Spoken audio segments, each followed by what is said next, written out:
ദിലീപിന്റെ ഏറ്റവും പുതിയ സിനിമയാണ് ഭയം ഭക്തി ബഹുമാനം എന്ന് പറഞ്ഞ സിനിമ. ബാ ബാ ബാ എന്ന് പറഞ്ഞ സിനിമ. സിനിമയുടെ കഴിഞ്ഞ 15 ദിവസത്തെ കേരള ബോക്സ് ഓഫീസും വേൾഡ് വൈഡ് ബോക്സ് ഓഫീസും പരീക്ഷിക്കാം നമുക്ക്.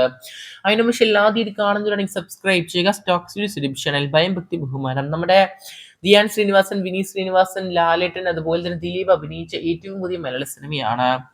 സിനിമയുടെ 14 ദിവസത്തെ കേരള ബോക്സ് ഓഫീസ് നോക്കുകയാണെങ്കിൽ 26.15 ലക്ഷമാണ് കാണാൻ സാധിക്കുന്ന സിനിമയ്ക്ക്. 26,15,00,000. സിനിമയ്ക്ക് 15-ാം ദിവസം വ്യാഴാഴ്ച ഓൾമോസ്റ്റ് 20 ലക്ഷമാണ് കളക്ഷൻ കാണാൻ സാധിക്കും നമ്മുടെ ഭയം ഭക്തി ബഹുമാനം എന്ന സിനിമയ്ക്ക്.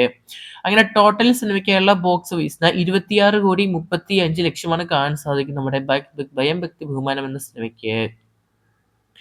സിനിമേന്റെ വേൾഡ് വൈഡ് പരിശോധിക്കുകയാണെങ്കിൽ ഓൾമോസ്റ്റ് 15 ദിവസം കൊണ്ട് സിനിമയ്ക്ക് 47,50,00,000 അപ്രോക്സ് ആയിട്ട് കാണാൻ സാധിക്കുന്നത്. സിനിമ ഒഫീഷ്യലായിട്ട് 100 കോടിയിലോട്ട് പോവുകയാണ് നമ്മുടെ ദിലീപിന്റെ ഭയം ഭക്തി ബഹുമാനം എന്ന് പറഞ്ഞ സിനിമ.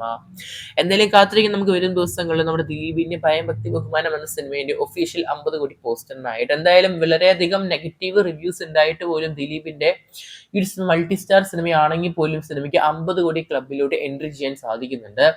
എന്തായാലും കാത്തിരിക്കാൻ നമുക്ക് ദിലീപിന്റെ ഭയം ഭക്തി ബഹുമാനം എന്ന സിനിമയുടെ കൂടുതൽ ബോക്സ് ഓഫീസ് കളക്ഷൻ ആയിട്ട്. പക്ഷേ ആദ്യം ഇത് കാണുന്നുണ്ടെങ്കിൽ സബ്സ്ക്രൈബ് ചെയ്യുക സ്റ്റോക്ക് ചാനൽ.